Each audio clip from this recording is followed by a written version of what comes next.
지난 한 주 생명의 말씀으로 마음을 다스려라 하는 주제로 변화무쌍한 마음을 표상자와 묶어놓고 행함으로 하나님 뜻대로 정확하게 만들고 또 자기 행실도 정확하게 하면서 생명길로 나아가고 있는 줄 믿습니다. 오늘도 마음을 다스릴 생명과 지혜의 말씀을 듣기 위해서 또 찬양과 감사와 사랑으로 경배드리기 위해서 또 예배 전에 나왔습니다. 생각이 신이다 했습니다. 또 신은 창조의 능력이 특성입니다. 곧 그렇다면 자기 생각이 천국과 지옥을 창조한다는 것입니다. 그러므로 오늘도 말씀을 통해서 여러분의 천국의 삶을 창조하는 지혜를 받는 예배가 되기를 바랍니다. 한 가지 간단한 지혜 이야기가 있습니다. 한 소년이 있었는데 화창한 날에 기분 좋게 언덕을 올라가고 있었습니다. 근데 길에 튀어나와 있던 돌에 걸려 넘어지고 말았죠. 그래서 생각하기를 도대체 이런 돌덩이가 왜 사람들 다니는 길에 있지? 하는 생각에 소년은 삽으로 돌뿌리를 캐내기 시작했습니다. 파헤치니까 점점 돌의 크기가 크게 드러났습니다. 땅 위에 보이는 그 돌의 일부는 사실 큰 바위의 일부였던 것이죠. 소년은 놀랐지만은 그럴수록 더 결심을 했습니다. 다시는 다른 사람들이 이 돌뿌리에 걸리지 않도록 내가 파내고야 말겠어. 소년은 자기의 분한 마음과 또 그리고 타인을 위한 정의감의 마음의 반으로 거대한 돌에 달려들었습니다. 해가 뉘엿뉘엿치기 시작했습니다. 이제 소년은 더 이상 할 수 없었어요. 삽을 놓았습니다. 안 되겠다. 포기하자. 그래서 소년은 파놓았던 흙으로 돌이 있던 자리를 덮기 시작했습니다. 그러자 그 소년이 걸려 넘어졌던 그 돌뿌리도 흙에 덮여 보이지 않게 되었습니다. 그때 소년은 중얼거리죠. 왜 처음부터 이 방법을 생각하지 못했을까? 이와 같이 우리의 삶 속에서도 나에게 상처를 주는 사람도 있고 나를 넘어지게 했던 인생의 돌뿌리도 있습니다.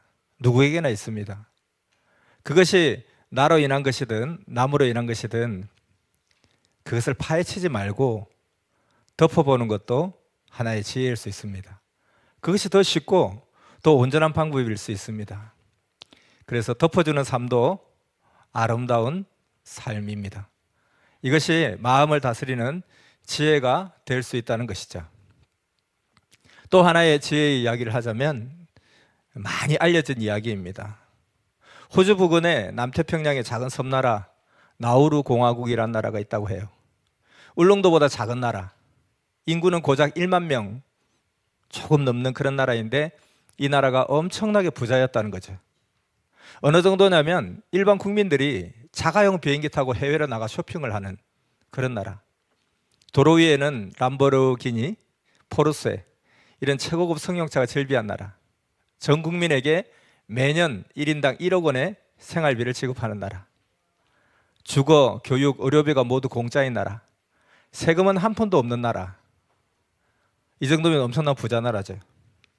어째서 이렇게 부자가 됐냐 하면 이 작은 섬나라는 지구상에서 가장 희귀하다는 인광석이라는 자원이 지천에 깔려 있다는 것입니다. 그 자원만으로 엄청난 부자 나라가 된 거죠. 이렇게 된 것은 섬의 지천으로 널린 새똥 때문이었습니다. 그 철새들의 중간 기착지였던 이 섬에 수만 년 동안 쌓인 새똥이 산호천과 섞이면서 인광석이 되었던 것입니다. 나우루 공화국은 이 희귀광석, 인광석으로 벌어들이는 막대한 돈을 국민에게 공평 분배하는 파격적인 정책을 시행해 왔습니다. 덕분에 국민들은 아무 일도 안 하고 그저 소비 생활만 할 수 있었습니다. 인광석을 채굴한 일까지도 외국인 노동자들 들여와서 일하게 했고 모든 가정에는 가정부와 집사를 고용해서 편하게 생활했습니다. 심지어 공무원까지도 외국인들을 고용했다고 합니다. 정부나 국민 할 것 없이 있는 거라고는 돈밖에 없는 그런 상황이었습니다. 근데 그렇게 30년이 지나니까 이 나우루 공화국 사람들은 집안 청소하는 방법은 물론이고 요리법까지 잊어버렸습니다. 섬나라인데도 어선이 사라지고 전통 문화가 없어지고 일이라는 개념 자체가 실종되어 버렸습니다. 그저 먹고 놀고 여행하는 습관만 남게 되었습니다. 그러자 국민의 80%가 비만에 시달리고 비만율, 당뇨병, 사망률 1위 국가로 자리 잡게 됩니다. 그리고 이제 인광석 채굴량도 갈수록 줄어들게 됩니다. 국고가 고갈되기 시작한 겁니다.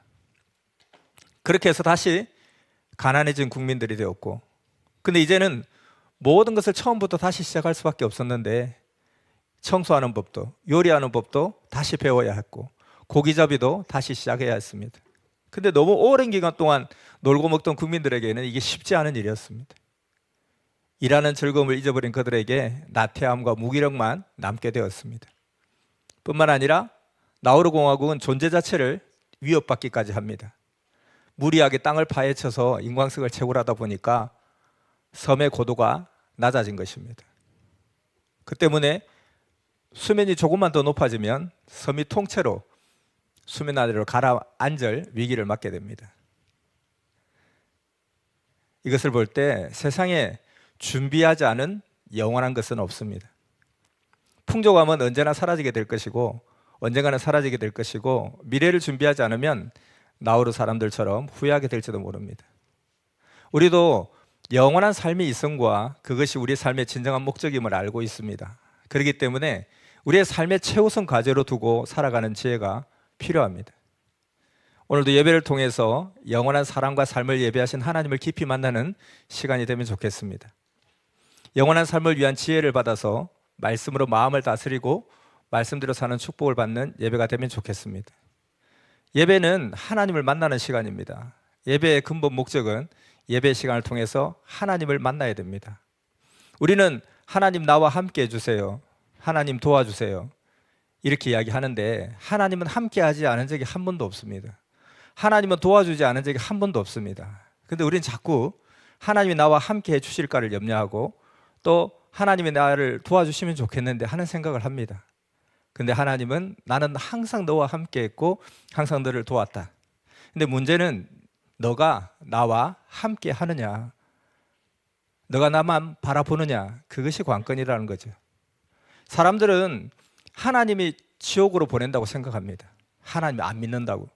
하나님은 지옥을 보내지 않습니다. 자기가 지옥의 길로 가면서 자꾸 하나님이 왜 보냈다고 하냐는 거죠. 그래서 우리도 기도할 때 하나님 나와 함께 하심을 믿습니다. 하나님 나를 늘 도우시는 것을 믿습니다. 이제 내가 하나님과 함께 하기를 원합니다.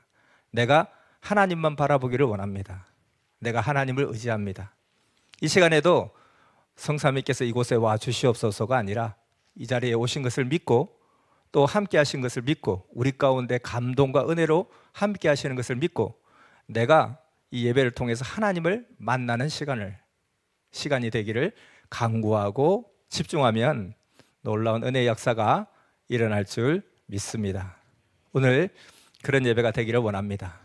기도하겠습니다. 사랑하는 성삼위 하나님, 예배를 통해서 하나님을 가장 가까이 만나는 귀한 축복 주심에 감사드립니다. 이 시간을 통해서 하나님을 뜨겁게 느끼고 만나기를 원하오니 역사하심이 크시옵소서. 사랑하는 자들끼리는 만나야 합니다. 대화를 해야 됩니다. 이 시간을 통해서 사랑하는 하나님을 뜨겁게 만나는 이 시간 되게 하시고, 늘 우리를 바라보시며 또 우리의 처분만을 기다리시는 하나님 앞에, 짝사랑의 하나님 앞에 우리가 그 사랑을 알고 나아갈 때에 기쁨의 눈물, 사랑의 눈물이 또 쏟아 넘치는 축복이 임할 줄 믿습니다. 오늘 예배를 통해서 하나님을 뜨겁게 만나는 축복이 각자의 심령 가운데 충만하고, 그 말씀으로 우리의 마음을 꼭 붙잡고 하나님 뜻대로 살아가는 은혜와 사랑을 더하여 주시옵소서. 사랑하는 주님의 이름으로 기도드렸습니다. 아멘.